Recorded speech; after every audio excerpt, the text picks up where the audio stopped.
Thema Bremsen, die Sache mit den Scheibenwechseln und neue Bremssteine, Bremsbeläge rein, Quietschbleche rein.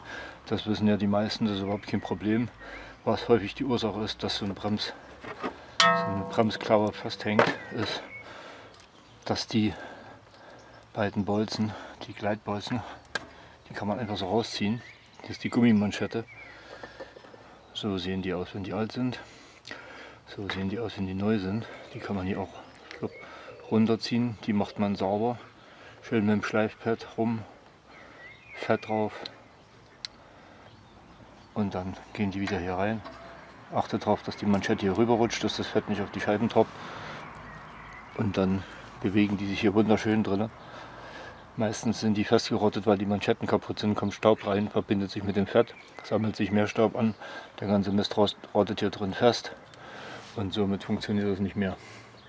Dementsprechend die Beeten rausmachen, ordentlich sauber machen, bis sie wieder leichtgängig hier drin laufen, ein bisschen Fett ran und der Spaß geht wieder für die nächsten paar Jahre, je nachdem wie gut ihr arbeitet und wie dicht die Manschetten ist. Wer natürlich geizig und die alten wieder verwendet, okay, dann ist nicht so schön, aber wer jetzt so ein Set bestellt, da ist alles mit drin, so ein Set.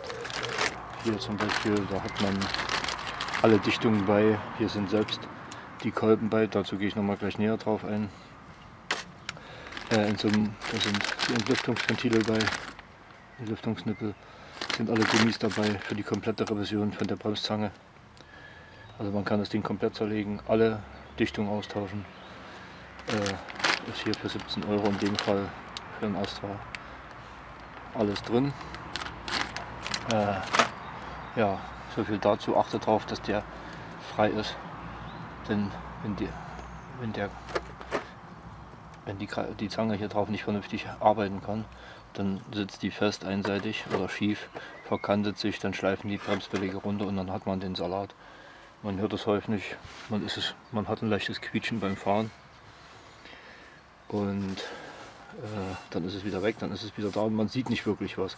Also wenn ihr das habt, liegt es meistens daran, dass irgendeine von den Bremsen festhängt. Merkt man ganz einfach, wenn man nach langer Fahrt doch mal ein Quietschen hatte, man hält an und man geht rum und fässt auf jede Felge rauf und man fühlt, dass eine heißer ist als die andere, dann weiß man, hier ist was fehlgegangen. Die ist irgendwo gegen angelaufen und ist heiß gelaufen, also kann man das mal kurz vorab checken.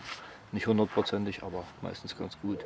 Wer es genauer wissen will, nimmt einen Laser, Thermometer und misst mal, ob man da eventuelle Temperaturunterschiede hat zu den anderen Bremsen. So ist das auch leicht rauszufinden. Ja, das mal nur kurz am Rande dazu.